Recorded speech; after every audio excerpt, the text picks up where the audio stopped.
My name is Dan Robidoux. At any rate, I have been carving for a lot of years, and I received my passion in carving from a Boy Scout merit badge. One of the most difficult merit badges of all the merit badges I had to collect in order to be an Eagle Scout was wood carving. It allowed me to step into an area of a hobby that survives me to this day. I've always had an interest in carving, but specifically I have an interest in wildlife, and of the wildlife I am fascinated with birds. When I started carving, I wanted to be unique and different, and so when I plan my carvings, I try to do them with a lot of forethought. So every one of my bird carvings, I always make a clay model.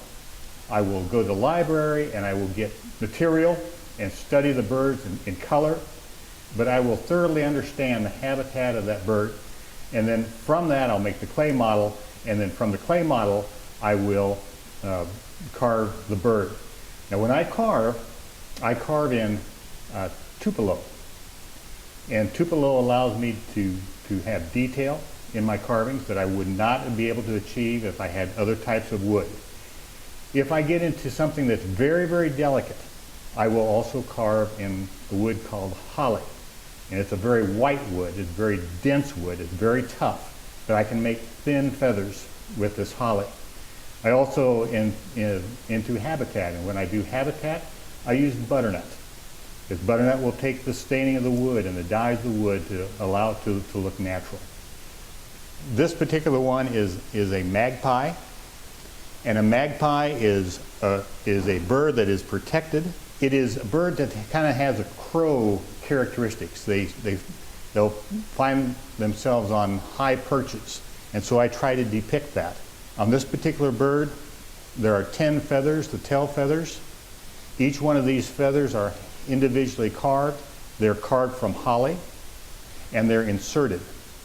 These are primaries, and those are also carved individually and inserted in.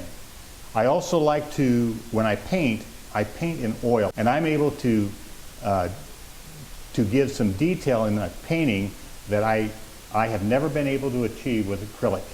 I also put in fluorescence into the paints, so that it allows it to shimmer and shine. The feet, there's a process of doing the feet so that they look like they're grasping and that they look like they're natural. When I do these birds, it's extremely important to have the eyes look right and be focused. They're the window of the soul to that bird. The eyes have got to be right.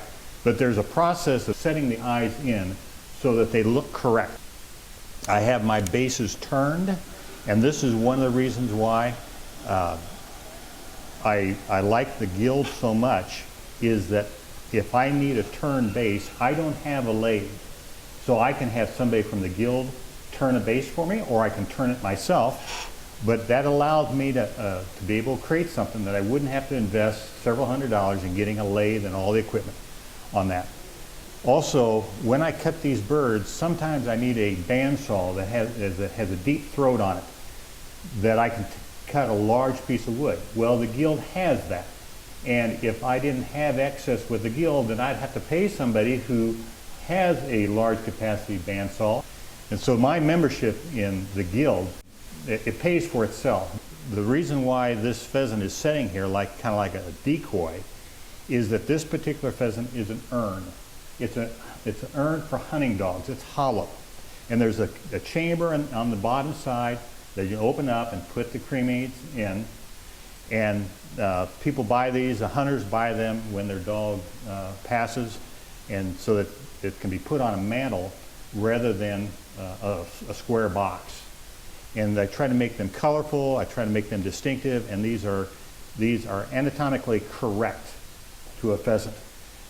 Again, I paint in oil, and that allows me to give the breast and the sides some shimmer, and to make it look alive. And the same way with the heads. I burn my feathers in, and I also stone them, and those are techniques that I've learned. Is that I do take these to shows, and I and I help people wherever I can. If they have questions or need some help on something, I'm always available. But I do go to shows, and this is some ribbons that I received for carving up in Omaha, Nebraska. That's one of the things that I do on the side. I attend shows and I collect the ribbons.